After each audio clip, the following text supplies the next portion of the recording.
Hey, buddy, how y'all doing out there? This is me. I'm here talking about another very sensitive topic here. Something that maybe some of you don't never experienced. You've seen someone else experience. I have. There's 9 of us in my family. There's a book called Birth Order by Kevin Lehman, Dr. Kevin Lehman, and it kind of catered my first chapter after that book. This book here, that my first book called the Four Women That Men Desire. I talked about the birth order and where I fit and why I act the way I do or I did with women and what have you.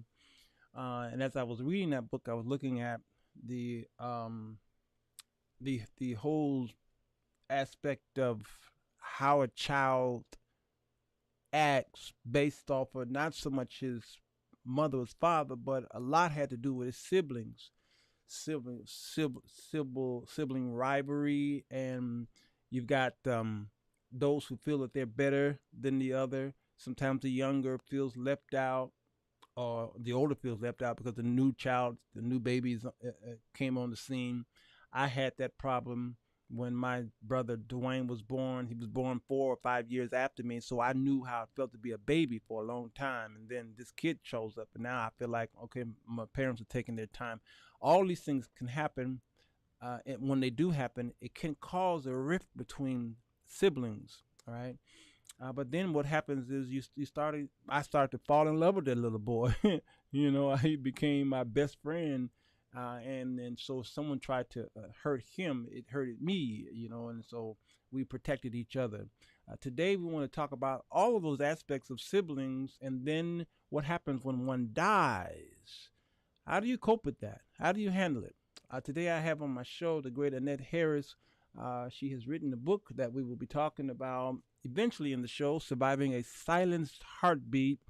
She calls it SASH, and we're going to find out what's going on with this SASH movement that she has launched. Looking forward to it.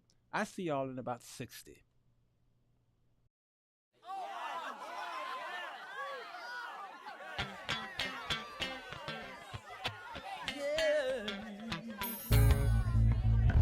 Bass. It's the show that will get you thinking, and where the topics are hot. Feel free to comment whether we agree or not, cause he's got something to say. Sirwalterj Jones. Sirwalterj Jones. He's got something to say.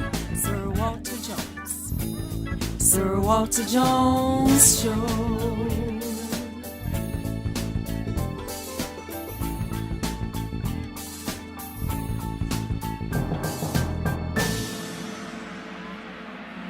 Come on in.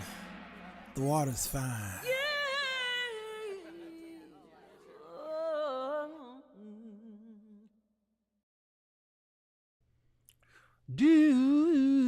Hello, everybody. Sirwalterj Jones Show. I'm here. It is let's see, midday connection, baby. How y'all is coming in? The water's fine. I am so excited to do today's show because this is a young lady who I've known for many of years. Her and her whole family. All right, we'll shoot the breeze in just a minute here. Suffering, coping, trying to deal with the loss of a loved one. It can be very difficult. I lost my mother, my grandmother, many uncles, and that's tough because you feel that they're going to be on the earth forever, and then you come to your realization that the truth or reality, they do get older, and they have to die. But even though you know that's going to happen, when it does happen, how do you deal with it? You're still emotional. Well, today we're talking about something that was not a death based off of old age. It wasn't even a death based off of maybe some disease that set in a person's body, and you were able to have some time to cope with that. This was sudden death, and this death happened by murder, and that is something that, gosh, again, I don't know how anyone would be able to can cope with such a thing, especially when it happens to someone that's close to you as a sibling, a brother or a sister. I'm going to bring Annette Harris here on the show. she's sitting back there looking all pretty as much as she can. And as much as she can. Y'all know we're gonna tease each other on the show. How you doing, girl? I am doing wonderful. How are you doing? I'm wonderful. I'm wonderful. Yeah, Good. we go back and forth with each other. There's gonna be some stuff blown today, y'all. That's what we do. There will be. But can I say this before we jump into that? Yeah. Thank you so much for having me on. I do appreciate you. I appreciate this time and this opportunity. So before we, get to sparring with each other, I wanted to make sure I said that. You're so welcome. You are so welcome with your pearly whites. With your pearly whites. Lord have mercy. Man, I tell you, it's so good talking to somebody with some pearly whites. Hallelujah. Hallelujah. Um, Thank God for good dentists and virtual settings. come on, in virtual settings. Put that light right down. Put it down here somewhere. All right. Listen, you all may not know, those of you who are bunkers, Annette Harris was with me at the very beginning of the Sirwalterj Jones show. Actually, before it was the Sirwalterj Jones show, it was called the Ask the Elder show. Back in 2013, first of all, I've known her since the 80s. I dated somebody in her family. We will not talk about that from that moment on. Okay. I dated somebody in her family. So I Right. met her and her family in 1983. So we go back a long time. All right, and I began to minister at her church. They hired me, and her uncle, which was our pastor, he protected me those couple of years Yes. while I was the musician of that church, and treated me like a royal. Just treated me the best. They would say gig. It was the best gig a musician could ever have. That church, that church was a perfect place to minister. But I started my show in around 2013. I signed a contract with 1570. I believe that's the call numbers. 1570 AM here in Chicago on the South Side, and I asked her to be a part of that show. We had a Monday show, lasted for about I think an hour every Monday. No, 30 minutes or something like that. Either 30 minutes or 45 minutes. We went right before Angie Mims. I Yes. think it was Mhm. before Angie Mims, all right? And then we picked up another spot on Wednesdays for 15 minutes. I thought it Okay. was Thursdays. Was it Thursdays for 15 Yes. minutes? Yes. Hmm. So she was there for the very beginning. She was a personal assistant. She was the executive producer. She was all that stuff for our shows. And when we only had just a few people watching, she was there when the humble beginnings of our shows. And Yeah. I thank God that you stuck in there. You stayed in there, and I really treated you like a Hebrew slave. But you Can I call the cops now? you you stuck in there, and I thank you for that because now we celebrate the thousands from different continents that listen and tune into the show because Yes. of the humble beginnings that were everything. You were I mean you were everything to the success of our show. So thank you. So the You're people welcome. who don't know who you are now. Right. Oh, Now don't that I forget, remember, I yeah used to wipe your nose too. Just yes, yes. I want to thank Anthony, your beloved husband, who just yes. he knew that I was poor, broke, and disgusted, and, and he just was nice and just let you work. All right. So Yes. shout out to the great Anthony Harris. Yes. So this is where all of the niceness ends. As the sparring This is begins. where the nice, yeah.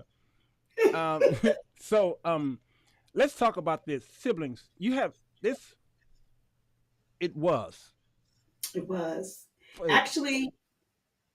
actually, well, by the time I came along, mhm. I had three siblings. When you came along, you But and the reason why I say it like that is because we had my mother had another daughter that she that died, right, but I wasn't here at that point got you, on Earth. right. So you, Gwen, um, your sister in where is she? Minnesota? Where is she? It's in the DC area. DC. Yes. And then the your brother whom we're gonna talk about today. Yes. Okay, let me ask you a couple questions here to get us started. You were in psychology. You're in psychology. I mean, you studied it. I mean, I know you did because I was there at the graduation. Unless you faked that whole thing, we all was catfished. Well, then I'm the stuff. Then if I faked an elaborate graduation. Yeah, absolutely. And we were there, and I was just so proud. I felt like a proud papa because there I was. I did that for her. That's the way I stood.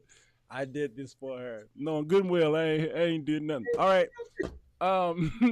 So in psychology, did studying psychology help you cope with the death of your brother? Whew. Because it shows you different aspects of suffering, right? It does. It does. Psychology itself will show you yourself. Basically, it'll show you humanity, show you humans. But did I study that because, or did it help me with my brother's death? Um, it did, but I didn't realize it at the time. Oh, wow. Um, by the time I started studying psychology, I basically was doing it because a little history there. I had started actually unofficially counseling some of the young people at my church. I was in my 20s, and they would always come to me and ask me questions and confide in me. And so I was unofficially counseling. And Right. so then after a while, I'm like, you know what? Let me go to school for this. But anyway, by the time I started studying it, yes, it showed me a lot about myself. It showed me, it helped me to understand all of those questions that I will always have about people in general. Yeah. Why are they acting this way? Why are they thinking like this? Their reactions and actions, I would always like wonder where that came from. So that was really my purpose in starting to study psychology. But again, like I said, I didn't realize at the time that it was going to help me deal with my brother's death and then any and everything else that I dealt with in life. Yeah. Yeah, I can see that. Um, do you had a close knit relationship with your siblings, right? Oh yes, mother insisted upon that. Okay. Um, my she told us that our best friends were each other. Yeah. you know Yeah. and so it is. Of course, you have the sibling whatever, Yeah. arguments and disagreements or what have you, but if we had those, and say if we wanted to try and fight each other, oh no, you couldn't have that in Mary's house. Oh no, no, no, no, no. No, you're not fighting her, you're not fighting him. That's your best friend. Right.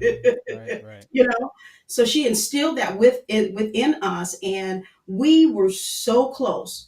You know how you coming along, you're growing up, and your friends and stuff go to the mall, together or whatever after Hmm. school on the weekends. We did that as a family. We didn't go hang out with our friends. We were hanging out with our best friends, which are our siblings and our mom. So Yeah. Yeah. she made sure that was key in our lives. So who do you think you were closer to? What when Always you my when sister, you huh?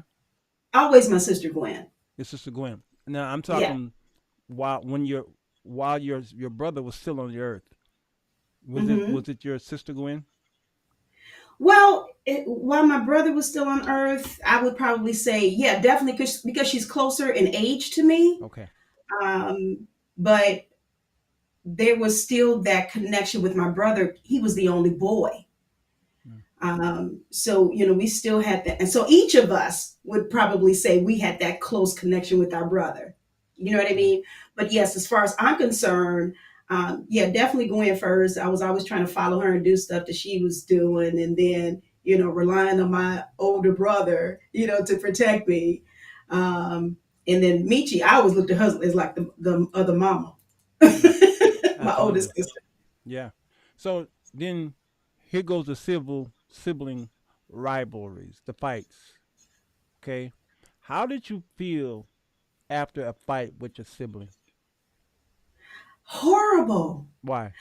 I felt like I had just committed like the worst sin or something. Any arguing, because our fighting was mainly like arguing. I would feel bad because I never wanted to hurt them. Yeah. I never wanted to be hurt, of course, but I never wanted to hurt them. So when you say stuff out your mouth, you can't take it back. It's out there. So words can hurt. Words can cut, Yeah. can Yeah. make you bleed. We all know that. So if I said anything or in an argument or disagreement, what have you, oh, I felt so bad afterwards. And do you not? And I always maybe try to find a way to maybe go and apologize or make it Mm-hmm. better. Mm-hmm. You know, I still do that to this day. You do. I do. Why do you feel that's important? It's important. Well, that's definitely what was taught to me and Okay. instilled within me by mom, of course. Mm-hmm. But I don't know. I think I live in a fairy tale world sometimes, because my own mentality. Again, I just don't want to hurt my family. My family is important to me. They are key. Mm-hmm. We uphold each other, we encourage each other, we're there. Yeah. If I'm going through a hard, rough time or whatever, I'm picking up the phone. Of course, before mom passed, I was picking the phone, calling her. I'm picking up the phone. I'm contacting my sisters now because it's just the three of us now. Because they can relate, they can probably understand, probably can give me some advice. So I always want to make sure that line is clear, that there's nothing bumpy or anything like that, in our relationship. So it's so key. It's so key because What this is? world is cruel. Yeah. Yeah. Now, this world that you speak of, do there is a thing, especially among white America, who feels that African American siblings don't love each other, especially Ah, when it comes to brothers. Have you heard this? I have not, but I'm not surprised that something like that it has been said. Mm-hmm. Um, because, uh, well, the people that said it, I mean, of course, you haven't been out. I'm sure they haven't interviewed every black family to see if that's true, but um, I'm not surprised because it always seems like they're trying to tear down the black family. That's why I say I'm not surprised it's been said. I don't think that that's true. Me myself, maybe, yeah, I don't necessarily think that that's true. Yeah. That I, statement. yeah. I don't think it's true because I have all my brothers and sisters are black. First of all, and as you know, and you've been around us, we are one of the closest families there is. Yes. Mm-hmm. And so, when one of my brothers hurt, we all hurt. I think Exactly. the depiction of what they may see on television may make them come to this conclusion that Mm-hmm. black families don't love each other.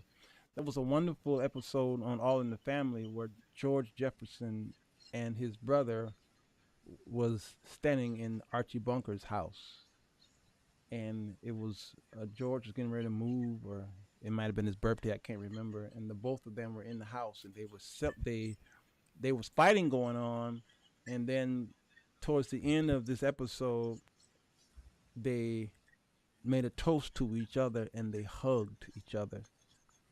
And I'll never forget this. And I remember when I was watching this when I was younger, and George turned to Archie Bunker, the bigot, and he says something to the fact of, "You didn't know that black men could love each other, did you?" Ah, Or black brothers could love each other. I thought it was a wonderful thing to write that in the script. Now this is obviously a white. These were mostly white writers, But to write that in the script says that America, felt. All right, somebody said can't hear you. Can't hear who? Okay, no, I hear me. Linda, you saying can't hear who? Oh, you talking about? Are you talking about? Are y'all talking about her volume? Because now don't get twisted on the volume, you all, because I'm using a very professional mic and she's not using the mic. She's using the ambience of the room, so her volume won't be as crisp as mine. So, yeah. So No, I am using a mic. you are. Where's your I mic am. on your lapel? No, it's on Or, my oh, desk. you're far away from the mic. That's why. Okay. All right. Yeah. No, Marlon says I hear you both. Okay. Good. All right. So you're good. Leave it the way it is. Leave it the way it is. Yeah, Okay, leave it because the I way it want is. to move it closer if I needed to. Yeah. Yeah, and Elder McGee says he can hear it perfectly. Okay. So that's Carolyn. Carolyn have computer problems every night. Carolyn Carolyn have computer problems every night. I'm sorry, Carolyn. All right. Okay. This book here is called Surviving a Silence Heartbeat. Before we get to the book, let's go back in time. Okay, The year was 1980. What was that? 3. Your brother was the cameraman for the great, well-known church called Monument of Faith. Yes. That show, that broadcast aired all over the world. Everybody knew who R.D. Hinton was, Mm-hmm. but nobody knew who was behind that camera. Okay. And the personalities behind that camera was I was about to say Harris, not Harris, Gaston. Gaston, who was a Gaston man. We all knew who he was because we knew who he was to you all, and also those of us who attended the services. We saw him standing on that tall, desk or whatever that was, Podium is like a podium. Mm-hmm. for the camera. Yes, and there he was. Get us from here to that tragic night. Whew. Well, at that time, my brother had already started school at Columbia College, which is in downtown Chicago. And really, that was the start of his broadcasting career. So once we joined that church, my brother became a part of the broadcasting ministry. And as you already stated, it was a church service that was seen all around the world. And so my brother, he was very particular about the things that he did. So as far as being a cameraman, being behind the camera, making things work, my brother had his own camera that he would work on. It seemed like every service. So the Sunday nights, even the Tuesday night services as well. He was on duty and he was on that camera, and I was so excited. I was always excited at the accomplishment of my siblings, but I was so excited for him because this was something that he was doing that he loved, and so when he would get on the camera or have his own little section, my sisters and I, we would always sit right there in the same section. You have to understand the Monument of Faith. Many of you Mm-hmm. are probably know 1,000 plus congregation or where you can sit. And so we would always that was our seat. If anybody wanted to find us on a Sunday night, or whenever my brother was working, just look for him where he's getting. You'll see me sitting right there. And so I was proud. I was a proud little sister. My brother's doing his thing. And everything, and how important it was to him. He also had his own radio show. He was the radio broadcast host. He had his own radio program on Sunday mornings that you could hear being broadcast from Columbia College. And so you have this young man who's putting himself through college. He's working. He's doing his, or this is the start of his career, and he's doing the doggone thing. Okay, not one that's out here, gang banging or getting money, some other type of way illegally. He was making it work, and he was being an example to me, to my family, and also being the head of the house at that point. My parents had divorced years, prior, and so Daryl stepped up. You know, my mother never told him, "Hey, you got to step up now. You got to be the man in the house." Daryl knew what he needed to do. Again, to protect us, to help mom, and providing for the family. So we would go to Monument, every week. We would have to basically stay there all day long because he's working the camera. You really can't go anywhere. So it was like a field trip, all day Hmm. long. You're there. Um, and so coming up to um, the time of his demise, what happened was he took on another job. So he always had this one job that he had worked for years, but going to school at Columbia, he needed more money and help put himself through school and other things as well. So he actually looked for a job that was a little bit closer to home. We lived in the south suburbs. Of course, the church was in the city. And so he looked for another job, like a little part time job. Found one. And I didn't really like the fact that he was going to be working this new job. Um, something didn't sit right with me. And I thought it was just because of the hours that he was going to be working. So he already has the one job. He's going to school at Columbia. Of course, you have to work when you go to church. He's on the camera, and then he picked up another job. So then he had the graveyard hour shifts, Hmm. as I would normally call it. Starting really late and getting off early in the morning. Um, I'm a suburban girl. I'm in bed by a certain time. Right. So, my mind, don't nothing good go on after midnight. I think you need to be home, brother. That's my thinking. Of course, I never really said that to him, but unfortunately, that is where he met his demise. Is that second job? Um, he was, unfortunately, the place was targeted. I don't believe he himself was targeted, but the place was targeted, and unfortunately, his life was taken because they were trying to shoplift or whatever, or rob the place. My brother was caught, in that. Um, when that happened, I pretty much lost it. Hmm. I lost it. I did not, I could not understand, number one, how this could happen. I'm young at the time. I'm in my teen. I'm a kid, really, 15 years old. Okay. And so basically my mind was still developing. And so I could not understand how someone could just come in and rob the place and take the life of an individual who wasn't even doing anything to you. Um, I already rattled off all the things that he was doing, how successful he was being.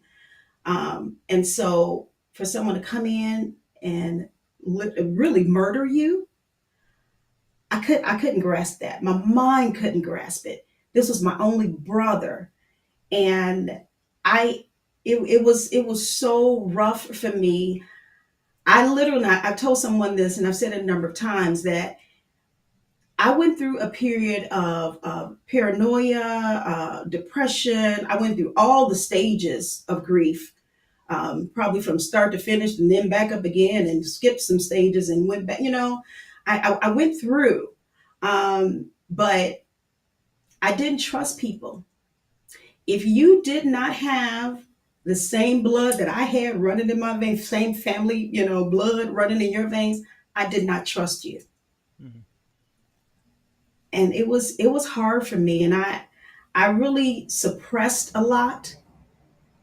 Um, I wouldn't allow myself to think about anything that happened prior to August 19th, 1983. So Mhm. from the time I came to this world to that time, I wouldn't allow myself to think about it. And I had to realize and understand why, because it hurt so much Mhm. that he was gone and he would never ever be back again. So it was hard. Hatred, did that ever come over you towards those who took his life? Hate? Oh yes. uh, I was angry. Um, yeah, I hated them. And when I found out, a little bit more about the assailants and even their age range and all of that stuff, I'm like, you're a kid yourself. Um, so it was, yeah, I talk about hate. Oh my goodness. Yeah, I couldn't grasp it. I mean, you could probably hear it in my voice now, but I couldn't understand. I couldn't come to grips with it. Why do you feel that you can come and take somebody's life? Right. Yeah. How long did it take for you to get to the stage that you are now? How do you feel about these assailants now? How long did it take? Let's see, it's been 39 years, so 39 years. No, Yeah. in a sense, Yeah. Yeah. because Yeah. I would tell you the absolute truth. I thought that I was dealing with it Yeah. appropriately, Mhm. accordingly, the Mhm. best way I could, until I picked up a pen and wrote this book. There you go. I learned so much about myself and didn't realize that there were some things that I still had to deal with myself Mhm. Mhm. after 39 years. Yeah. Yeah, and this is why I brought this up because my questions are always calculated, as you know. Of course, method to your madness. There's always a method to my madness. You've been with me from the Yeah, beginning, and you always knew. Uh, as a matter of fact, you launched after I didn't know you were watching me as much as you were because then you launched your radio show right after I did. Well, we went over to Urban Broadcast Media, Internet Radio, yes, and but then you know the story behind that. You pushed me into it. I did. Oops, my You bad. did. My, You my did. my bad. My bad. Now It was let a me good let push. me let me do an audio check. Okay. My audio's fine. Whoever this is, Carolyn, my audio's fine. Well, at least on Facebook it is.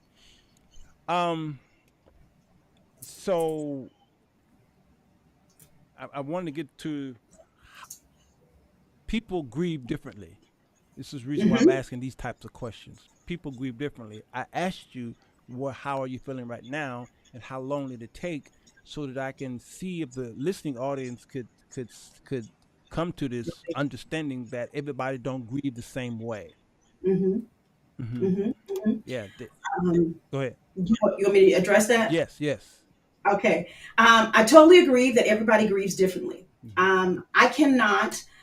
You lost your mom not too long ago. I lost my mom Yeah. um, in '99.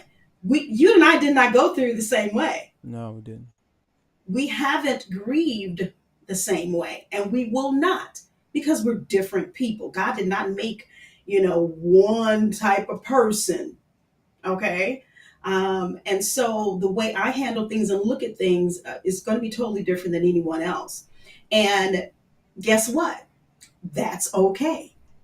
If I take a little bit longer to get through, losing someone, and maybe you only took about a month, that's okay. You know what I mean? There's no time limit, and that was one of even the questions, when I started writing this book, and I said, God, why are you having me write this? It's been 39 years, not 40, not 1 year, not 3 years, 39 years. He said, because grief does not have an expiration date. Good. And because of that, I need you to help others to learn how to grieve, Yes.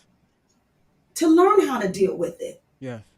It's been this long for you. So they can look at that and relate that.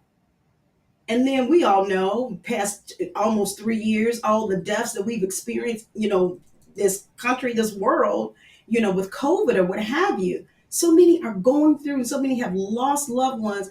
They don't even know which way to turn them. They don't know what to do. They're lost. Mm-hmm. Mm-hmm. I was lost. Yeah.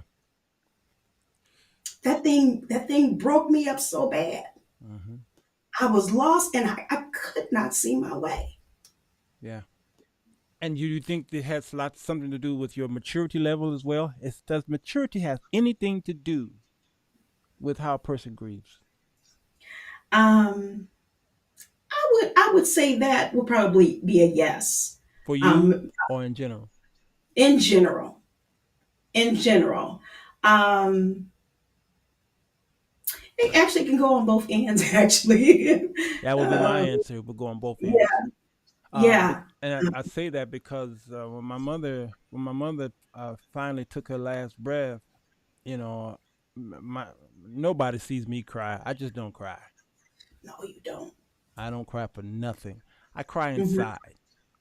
All right, inside.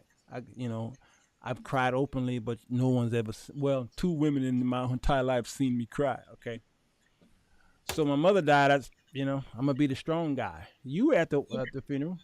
Funeral. Yep, I I was cried there. like a baby. Yes, you did. Told me Yes, you up, did. Hmm. Mr. Strong Man who don't cry.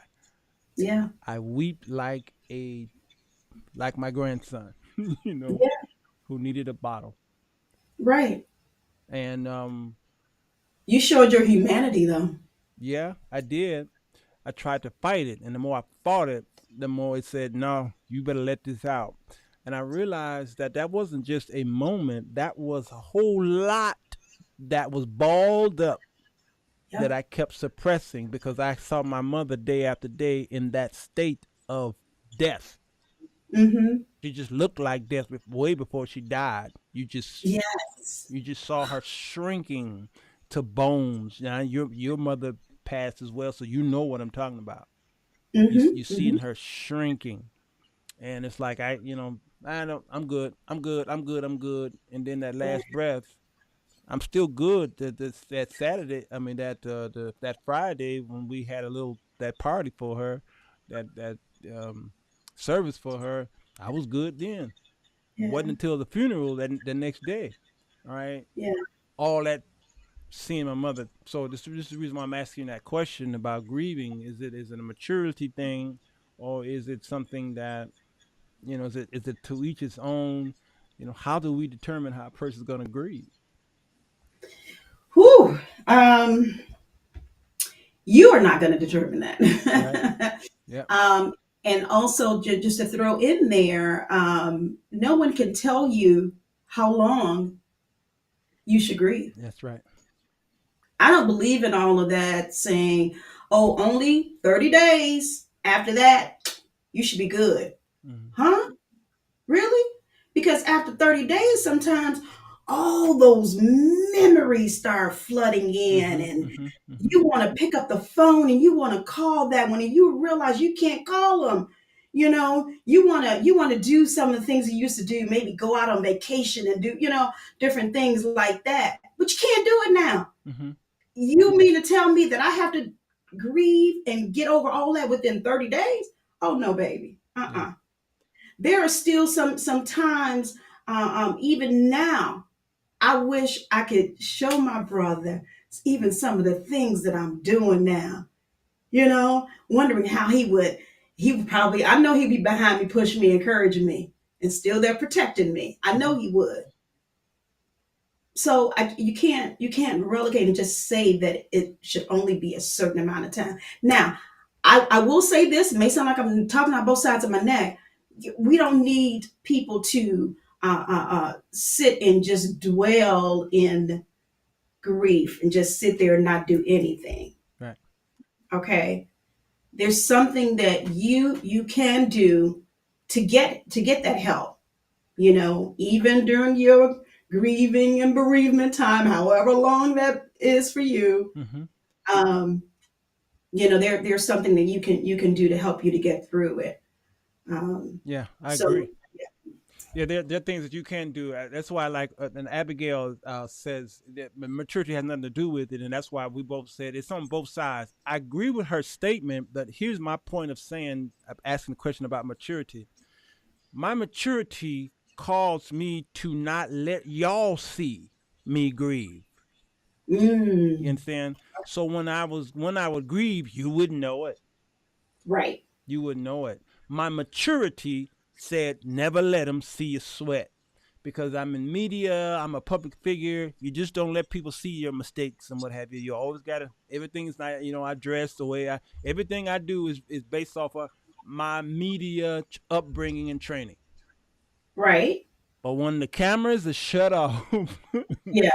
and I'm either alone or with somebody in whom I can show that to, they see it.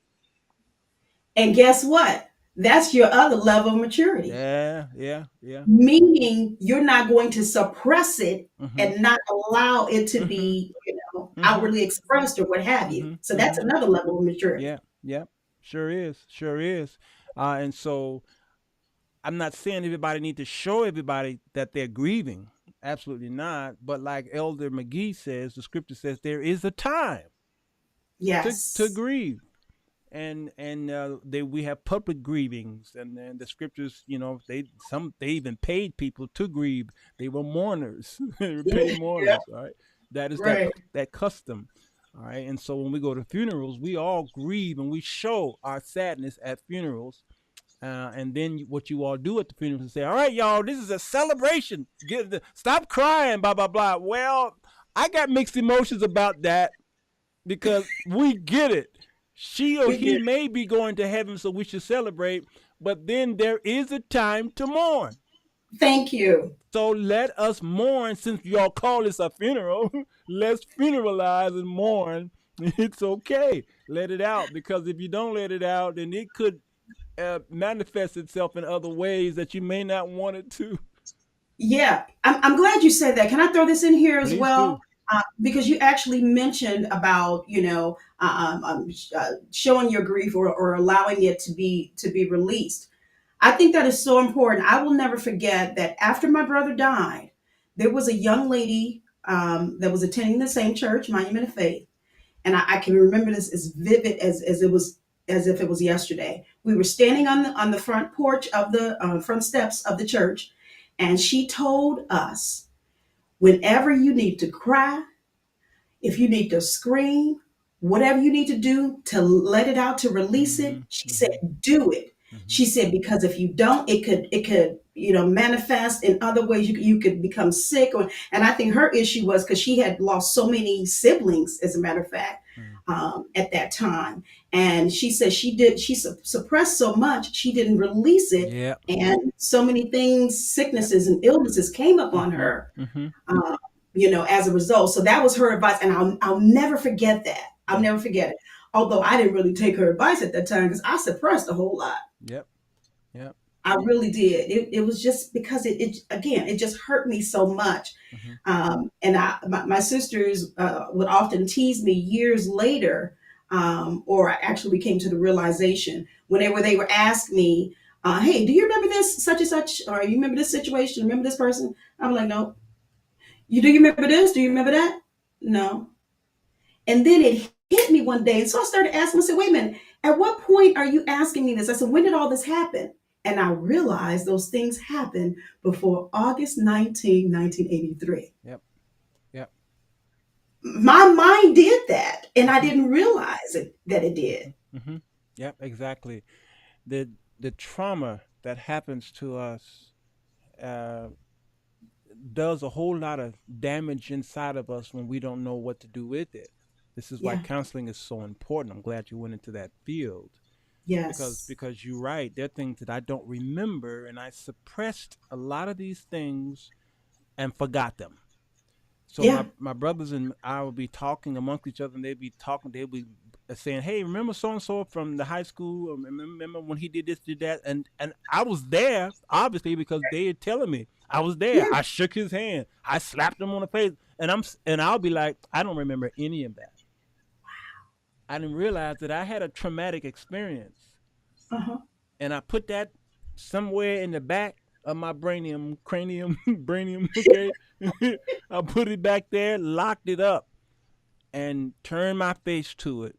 I don't Yeah. remember it. And every now and then, a vision of it pops up and then goes back. Yeah. And you be like, why do I remember? Why do I? It's vague. It's fake. Is the word vague? Okay. A vague, whatever the word is. Okay. Why do I remember that? I don't remember your name. I kind of remember Right. your face. I don't remember what happened that night, but there's a thing, and there's a glimpse Yeah. of something there, but I can't remember it, right? And all this can be attributed to how you grieved. How you grieved. Exactly. Yeah. So It let's is go. definitely a connection for Oh sure. yeah, yeah. There definitely can be a connection here. So surviving a silence heartbeat. So you decided to sit down and write. It took you this long to come to a conclusion. Now you know I have been trying to get you to write for me for a long time. Because Annette Harris, I think Annette Harris is not just brilliant. I think she's a genius when it comes to literature. I know there's some people who brag about being a literary genius. Many of them are lying. Annette Harris is a literary genius. She can write her behind off, all right? And what I do like about her is that what you never really do is embarrass me when I put posts up, and you don't go on the wall and say, "Oh, Walt, dummy." That's not that word, okay? So you have always, for years, would go privately and message me to change that word right there. I've got a couple of people who do that. Thank God for them. And change that word right there, and trust me, you'll be okay. And then I'll say, "Oh, whew, thank you for saving me," and then I'll change it. All right, and Yeah. so I appreciate that, and that's why I always wanted you to write for me, because you just was brilliant to me. Now you were a genius to me, and then Thank you surprised me with the book because Yeah. you talked about it to me, but talk is cheap. Talking very Talk cheap. is cheap, and then you like, I want to show you something. I had no idea what you were going to show me, and then Yep. bam, and I almost fell out my chair. You gotta be kidding me. You mean to tell me you actually did this thing? You did this thing. Yeah. And Yeah. it just made me feel so proud. I felt like I wrote the book. I felt brother Joe McCord said agree. She's brilliant. I felt Thank like you. I wrote the book because I saw your journey. Yeah. And I thank Yeah. God I saw your journey, and I said, well, look at this. All the things I was trying to get her to do for me, she did for herself. I hate her. Haters gonna hate. I hate her. Can And I say something about that yeah, writing thing? uh-huh. If I can Do interject please this, do. it's interesting you should say that because I'm the type of person. If I sit down and quiet myself, I can write my head off. Yeah, Okay. When it came time, the Lord said, "Write this book." yeah, I said, "What you talking yeah. about? I know that feeling. I don't know how to write." Yep. Trust me. So I think I became a little bit nervous, Mm-hmm. Mm-hmm. about just the actual writing Mm-hmm. process itself. Mm-hmm. And I did not know exactly where to start, Yeah. you know, because if you're talking about putting out a book, you always want to do everything in the spirit of excellence. That's right. Okay. So if you're Right. talking about putting out a book and it's going all over the world, you need it to be Yeah. um, accurate, perfect. We're perfectionists. We Yeah. don't want anything going out looking like any and everything. Yeah. So, yeah, I was very nervous and hesitant to even do it in the beginning. And quite a few people played a part in the inspiration of this book. Anthony, obviously your husband, Yes. M. Anthony and Keith. You got Daryl, Elaine, Demetria, uh, a lot of these names I don't know. Some of them I do know. Apostle Dion, Felicia Dobie Yes. Williams. Gosh, you got Pastor Kevin McGee is here. Brandy Yes. McCord, her husband is in the comments section. All right, but Brandy Yes. actually was introduced to you on my show, I believe. Indeed. Yep. Yeah, she came in on the show. We were talking about interracial marriages. Yeah. Yep, I think it was one before that, but yeah, that was like the second show. that's right. It was one before that, and then we did interracial marriage, and we Hmm. had black and white couples on that show. And you were the PA at that time. That you were actually the executive producer of the show. All right, Yeah. Robert Gill, my best I didn't friend. get paid. Yep. I'm sorry, what was that? I didn't get paid though, but go ahead. You know, you well, we paid you respect. Okay, let's see who else. Kristen Harris is a publisher. Let's go to Yes. this. I want to end this by going to the table of contents, and I'm gonna read the table of contents, and then you expound on it. All right. This is how I get Okay. people to see the value in the book, and also it helps us to understand to see if you were the author of this book or did you lie and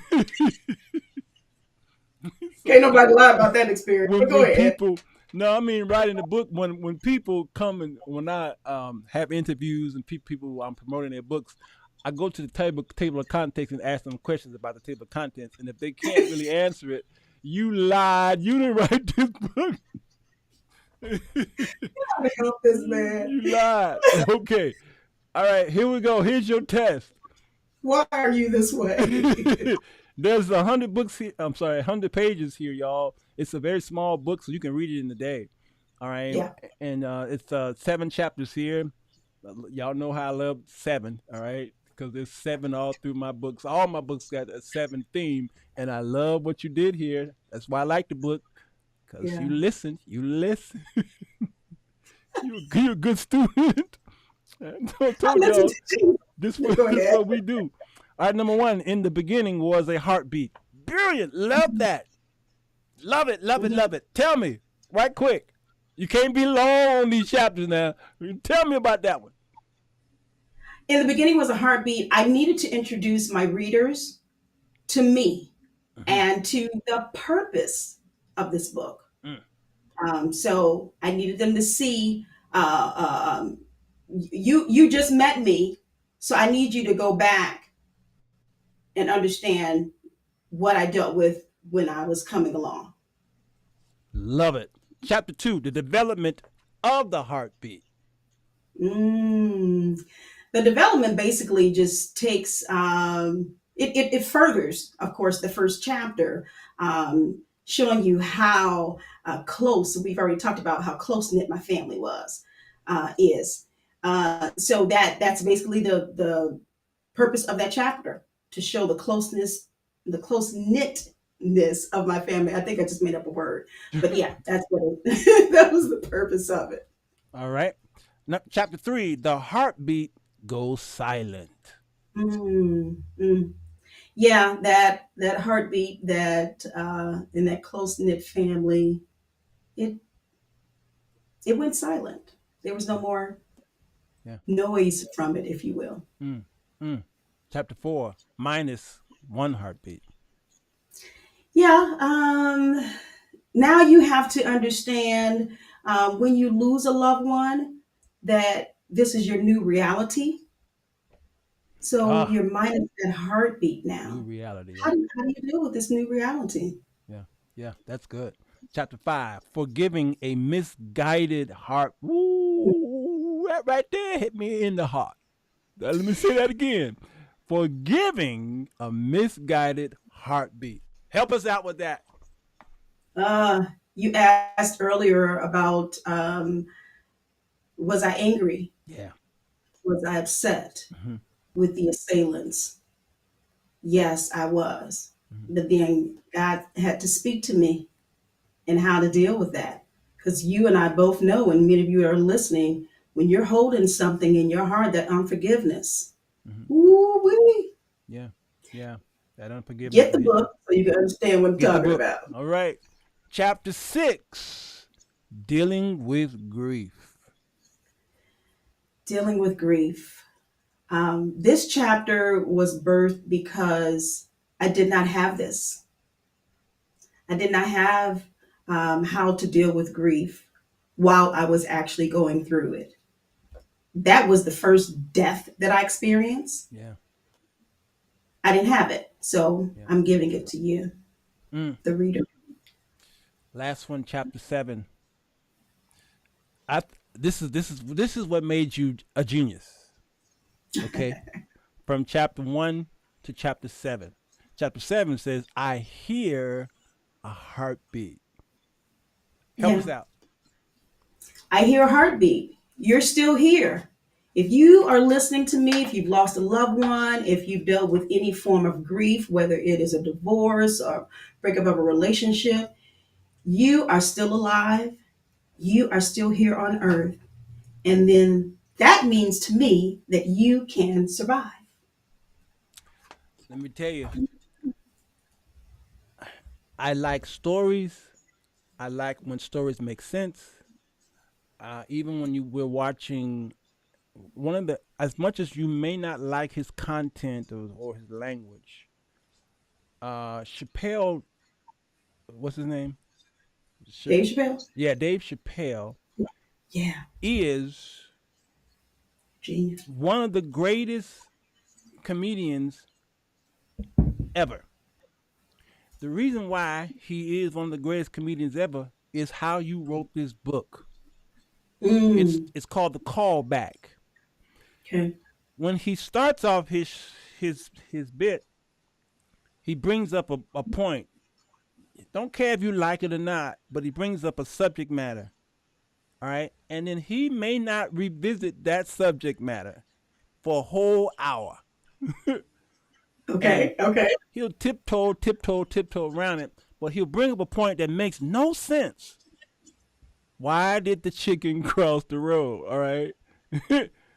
And then for an hour, he talking about all kind of stuff, all kind of stuff. By the time he gets to the end of his show, he goes back to the chicken Ah, and say, yeah, "This is why the chicken crossed the road." Good night, everybody.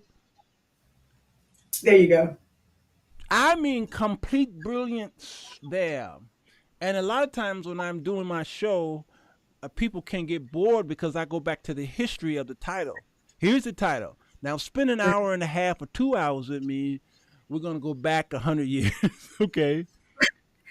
Rachel Maddow does it on MSNBC and others. All right, you got to he be sure does. patient when you're watching the Sirwalterj Jones show because, as you know, you was the executive producer. Okay, you got to be very patient. And then at 2 hours in, I'll say, now, how do we fix this? Right. Here's the answer. This is what you did in this book. In the beginning was a heartbeat. Hmm. That last chapter says, "I hear a heartbeat." It's brilliant. Bravo, bravo. It's really brilliant.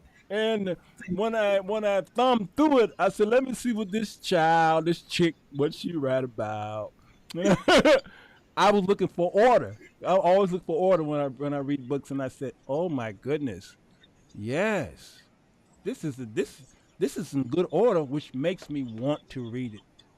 Yeah. Where can we find it? Oh my goodness. You can go everywhere. You can definitely find us on Amazon.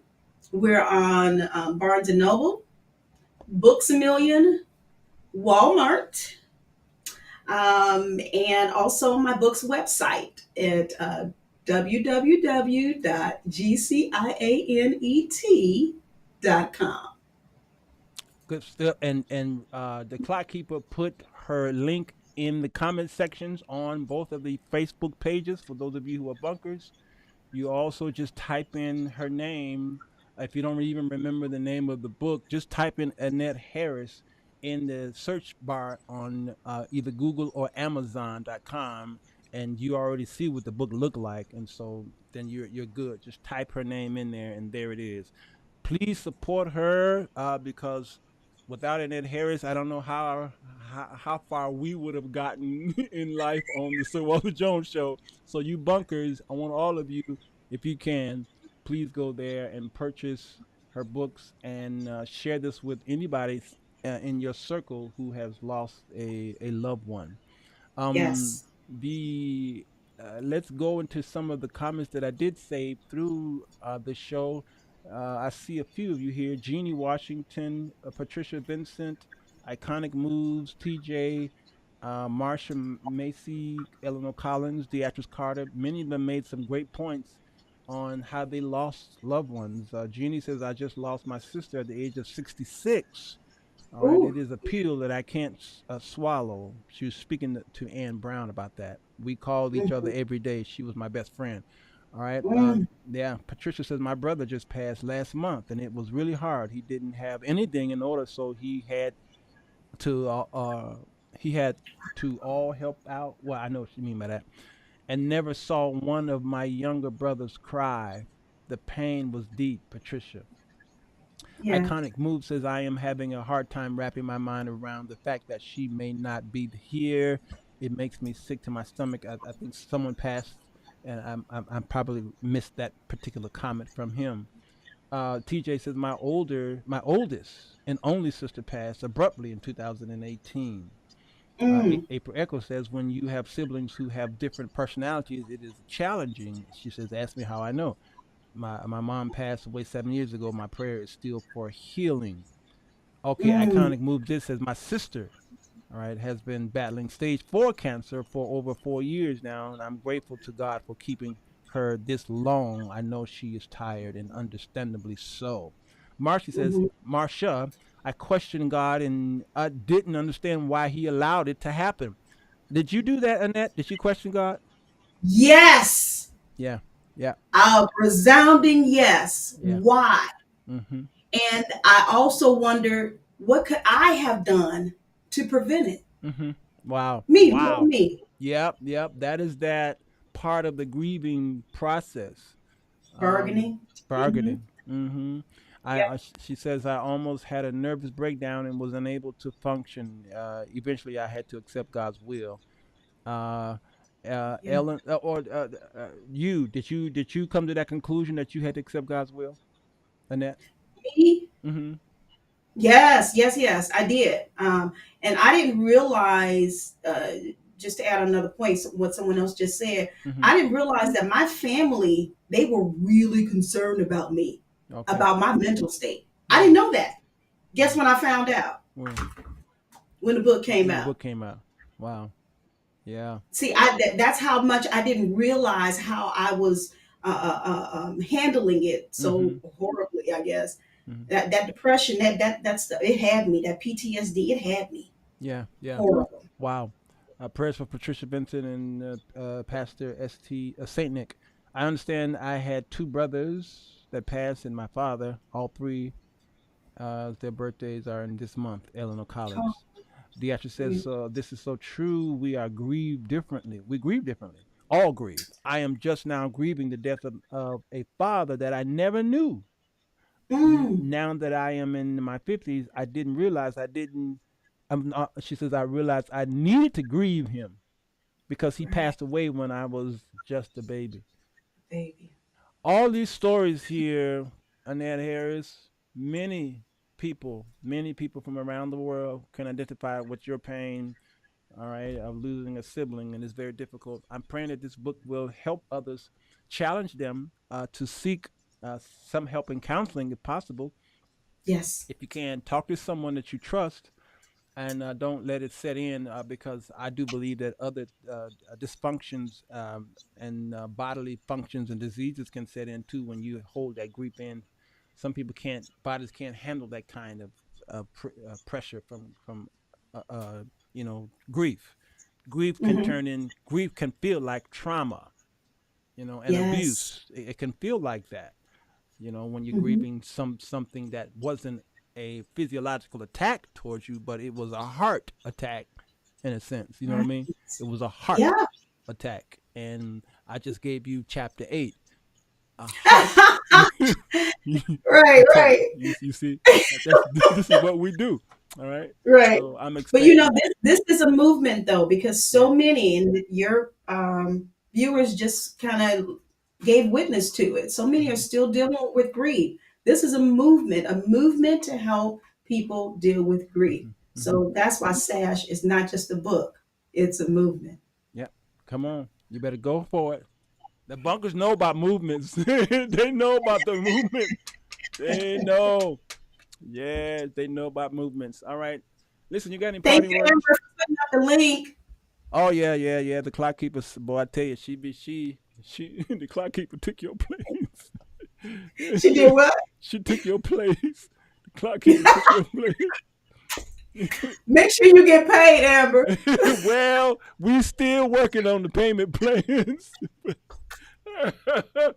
The Lord know what he doing, boy. He knew what he was doing. He knew I needed help when you left me. Had to move forward. SASH had to be forward. uh, let's see. I lost my baby sister to cancer, and my heart breaks is because I do not know if she ever turned to God.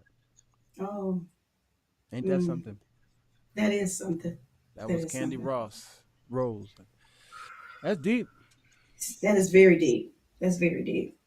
Um, Oh for my goodness. for the many people that I just read to you, any parting words of encouragement? Um, yes. First, I do want to thank each of you for watching, listening today, and participating in your comments and being transparent. Because I think that that's what's key and what's important. When Yeah. you are hurting, it's key to be transparent. Hmm. Recognize, first and foremost, that this is what you're dealing with. Yeah. Okay. Don't just say, oh, I'm okay. Strong man, when you were talking about, Hmm. being a Hmm. strong man, a strong woman, oh, I'm Hmm. okay. Acknowledge those feelings that you have, recognize it. Now, if you need to reach out to a therapist or reach out to a counselor, by all means, please do that. Let's get away from this myth that Black folks don't reach out to Right. counselors. Right. Right. Okay, get away from that. That's a Yeah. horrible myth. We've Horrible. all ingested that far too long. Yes. Upchuck it and get rid of it. Yeah. Yeah. Reach out whenever you can. I myself, in being transparent, while I was writing this book, I had to break down and call a therapist Mm. to get me through, Mm. the completion of this book, and thereafter. Mm. Because again, I didn't realize I was still some things I need to deal with. Mm-hmm. I needed a therapist. Mm-hmm. The one that refers therapist, the one that's in psychology, I needed a therapist. Mm-hmm. Okay, so get away from the myth that's saying you don't need it. So first, again, recognize what you're feeling. Get the help that you need. Yeah. Come on, because again, you're here. Yeah. You're still here for a reason. Yeah. You can make it, guys. Mm-hmm. You can survive. You Yes. can do it.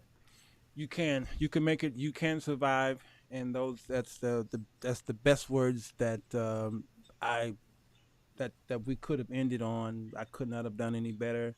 Get some counseling, and you can survive. Don't let anyone talk you away because the church is, counseling is taboo uh, Right. subject matter for many churches today. Let me pray for you, Annette. God, I thank you for this woman of God. I thank you for what you've done in her life. She has helped many people down through the years, for she may never know all of the lives she Yeah. has touched. But well, God, when you see her on Judgment Day, I believe in my heart you will say, "Well done, thy good and faithful servant. Come into the presence of the Lord." Thank you, O God, for her life, her health, her strength, and her ability to take a pen, the pen that's been going to be heard all over the world, as she penned these words out of her life and her experience and her testimony, the death of this young man. God, thank you for allowing her to stay alive this long, to get through that grieving process. That she now has forgiven those. She has also forgiven you.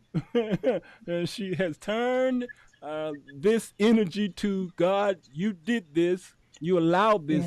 this to happen, that is, and I might have been angry with you, but now that I have matured in your word, I understand now that you do all Yes. things well. So, God, be a blessing to her. Continue to enlarge her territory with her literary work so that the whole world can read her heart and they might ask, "What must I do to be saved?" We love you and we give your name the praise in Jesus' name.